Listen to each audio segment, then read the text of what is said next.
আটলান্টায় মাঠে নামার আগেই 2026 বিশ্বকাপের সেমিফাইনাল টেবিল ওলটপালট করে দিল একটা অন্যরকম খবর।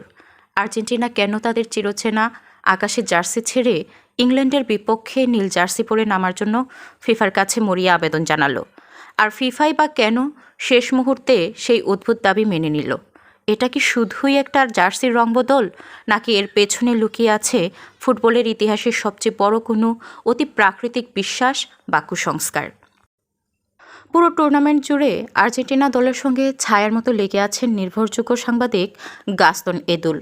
রবিবার রাতে তার একটি এক্স পোস্ট পুরো ফুটবল বিশ্বকে চমকে দেয়। তিনি জানান, ইংল্যান্ডের বিপক্ষে ম্যাচে নীল জার্সি পরে খেলার জন্য ফিফার কাছে বিশেষ আবেদন করেছে আর্জেন্টিনা। অথচ চলতি বিশ্বকাপে আর্জেন্টিনা মাত্র একবারই এই নীল জার্সি পরেছিল, ডালাসের জর্ডানের বিপক্ষে গ্রুপ পর্বের ম্যাচ শেষে, যেখানে তারা 3-1 গোলে জিতেছিল। কিন্তু সেমিফাইনালের মতো মহাগুরুত্বপূর্ণ মঞ্চে এসে হঠাৎ এই সিদ্ধান্ত কেন?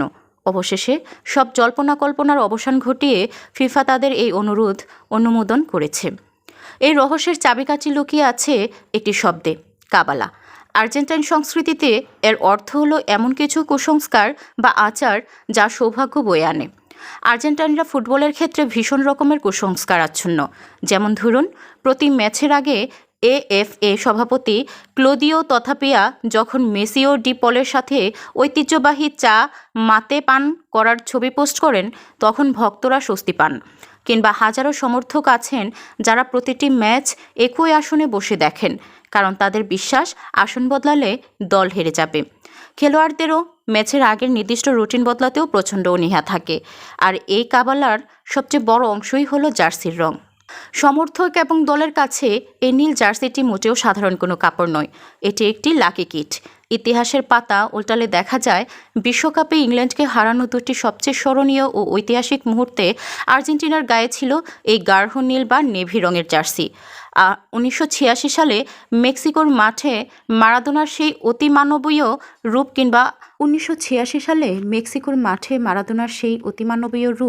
কিংবা 1998 সালের সেই স্নায়ুক্ষয়ী টাইব্রেকার জয় সবই এসেছিল এই নীল জার্সির হাত ধরে। তাই ইংল্যান্ডকে সামনে পেলেই আর্জেন্টিনার অবচেতন মনে কাজ করে মারাদোনার সেই নীল জার্সির জাদু। তবে কুসংস্কারের বাইরে এর একটি বাস্তব এবং নিয়মতান্ত্রিক ব্যাখ্যাও রয়েছে।